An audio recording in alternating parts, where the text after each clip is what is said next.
Salam sejahtera dan salam perpaduan berita seterusnya bertajuk Syahrir, PAS patut ambil alih kepimpinan PN dari Bersatu. Berita penuh, pemimpin veteran UMNO melontarkan cadangan agar PAS memimpin Perikatan Nasional PN menggantikan Bersatu. Dalam kenyataan di Facebook, Syahrir Abdul Samad melontarkan cadangan itu dengan memetik perkembangan politik yang menyaksikan sejumlah ahli parlimen Bersatu menyokong pentadbiran Perdana Menteri Anwar Ibrahim. Patutnya PAS pula yang ambil alih kepimpinan PN dan bukan Bersatu marah-marah sama sendiri, termasuk libatkan isteri Presiden, katanya. Syahrir juga mencadangkan agar Bersatu memecat ahli parlimen mereka yang menyokong kerajaan perpaduan. Pada 24 Januari, ahli parlimen Tanjung Karang Zulkafli Hanafi menjadi ahli parlimen ke-6 dari Bersatu yang mengisytiharkan sokongan kepada Anwar. Zulkafli berkata tindakan itu dibuat bagi menjaga kestabilan politik dan memastikan pemulihan ekonomi yang lancar, selain memastikan kebajikan pengundinya terjaga. 2 hari kemudian, ahli parlimen Bukit Gantang Syed Abu Hussein Syed Abu Fasal mendakwa pusingan U Presiden Bersatu Muhyiddin Yassin untuk tidak melepaskan jawatan Presiden semasa Kongres tahunan parti itu telah melemahkan moral ahli yang mahu melihat perubahan. Abu Hussein adalah salah seorang daripada 6 ahli parlimen Bersatu yang telah berjanji menyokong kerajaan. Ahli parlimen lain yang berikrar menyokong kerajaan ialah ahli parlimen Kuala Kangsar Iskandar D. Zulkarnain Abdul Khalid, Muhammad Aziz Abu Naim Gua Musang, Zahari Kacik Jeli dan Suhaili Abdul Rahman Labuan. Sambil membidas pembangkang, Syahrir mengingatkan PN bagaimana mereka menuduh UMNO tidak mempunyai maruah kerana bekerjasama dengan DAP selepas pilihan raya umum ke-15. Kan heboh kempen PN di pilihan raya negeri dan pilihan raya kecil, bagaimana tidak bermaruahnya UMNO kerana bersama DAP dalam kerajaan perpaduan. Kini, dah 6 ahli parlimen PN dari Bersatu isytihar sokong kepada PMX Anwar dan kerajaan perpaduan, kata bekas menteri itu lagi. Salam sejahtera dan salam perpaduan kepada seluruh rakyat Malaysia. Terkini dari Mahkamah, kes 1MDB Najib Razak. Najib jumpa Jolo di Switzerland pada 2013. Saksi SPRM. Berita penuh, Mahkamah Tinggi di sini hari ini diberitahu bekas Perdana Menteri Datuk Seri Najib Razak menghadiri perjumpaan bersama 3 individu termasuk ahli perniagaan dalam buruan Lo Tek Jo atau dikenali sebagai Jolo di Davos, Switzerland pada awal 2013. 2 lagi individu itu ialah bekas Ketua Operasi Asia Tenggara Goldman Sachs Tim Lesner dan bekas pengurusi Goldman Sachs Asia Mitchell Evans.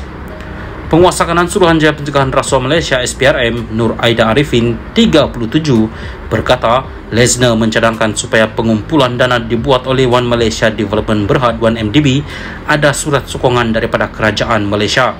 Saksi pendakwaan ke-49 itu berkata bekas Ketua Pegawai Eksekutif CEO 1MDB Datuk Syahrul Azral Ibrahim Halmi pada 15 Januari 2013 mengemukakan surat rasmi kepada Najib bagi mendapatkan sokongan dana usaha sama strategik antara Malaysia dan Abu Dhabi melalui Akbar Investment PJS serta 1MDB. Nur Aida yang juga penyiasat kes 1MDB berkata surat itu juga bertujuan meminta pertimbangan Kementerian Kewangan bagi memberi sokongan terhadap pengumpulan dana yang akan dibuat. Oleh kerana pelaburan oleh Akbar Investment PJS mendapat sokongan daripada International Petroleum Investment Company IPIC, maka dicadangkan pelaburan oleh 1MDB disokong oleh Kementerian Kewangan. Pada surat itu, Najib minta maaf yang berbahagia Datuk Dr. Irwan, Ketua Setiausaha Perbendaharaan ketika itu Tan Sri Muhammad Irwan Sarigar Abdullah sila uruskan perkara dengan segera. Kemudian Muhammad Irwan dihubungi Datuk Azlin Alias yang ketika itu adalah setiausaha Selit kerana Najib untuk meminta supaya hal berkaitan disegerakan kerana kejayaan usaha sama bergantung kepada surat sokongan daripada Kementerian Kewangan, katanya. Najib 71 yang juga bekas Menteri Kewangan berdepan 4 pertuduhan menggunakan kedudukannya mendapatkan suapan berjumlah RM2.3 bilion ringgit daripada dana 1MDB dan 21 pertuduhan pengubahan wang haram membabitkan jumlah yang sama.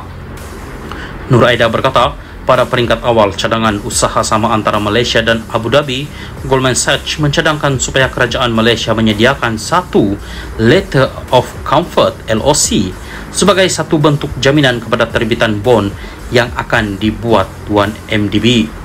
Sesulan itu, katanya Goldman Sachs mengemukakan draft LOC kepada 1MDB yang kemudian dirujuk kepada Kementerian Keuangan dan mendapatkan pandangan undang-undang.